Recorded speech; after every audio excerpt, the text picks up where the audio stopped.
Hi, Jerome here from the Bonsai Supply, and today I wanted to talk to you guys about aerial roots on ficus trees. So since ficuses can be grown from cuttings, the same applies for aerial roots. So I wanted to show you guys how I repurpose an aerial root. So most people really like the aerial roots because it can make the tree look very dramatic and it can make it look like a very big banyan tree. I think aerial roots are really cool and they can be produced very rapidly with a lot of heat and humidity.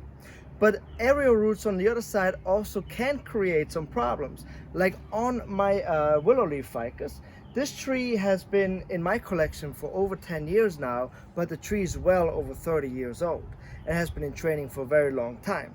So the problem that an aerial root can create is that on the very top here on the branch, where the branch starts to release the aerial roots, it can swell up very thick. Especially once the aerial root hits the soil, it starts to thicken up. And I'm starting to see this problem on this branch right here. It is starting to thicken up, and if I don't adjust this right now and remove this aerial root, it will create too much of a thick knot at this section right here. And if I'm not careful, I will have to remove the entire branch and regrow the entire branch.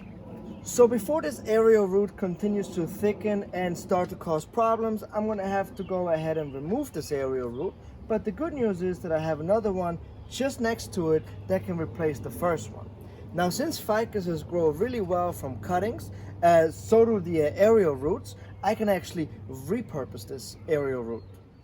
Alright, so I'm going to go ahead and remove the aerial root, and I'm going to cut it right here and then pull it out of the soil.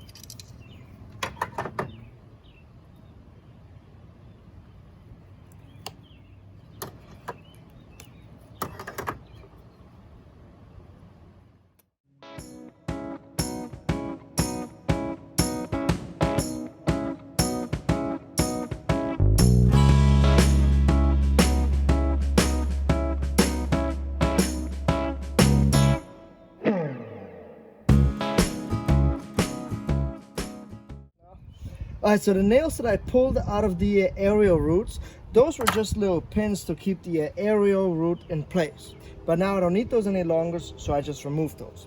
Now I'm going to go ahead and cut the aerial root out of the soil, and I'm just going to use my scissors and just cut the aerial root out.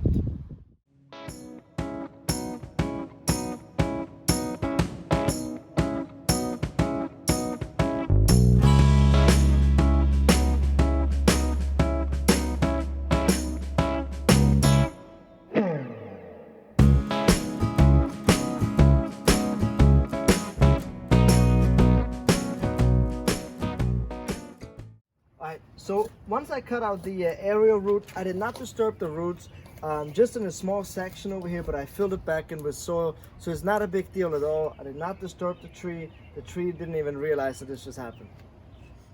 Alright, so knowing me, of course I had to come up with something really cool, so I went with a statue and aerial root design.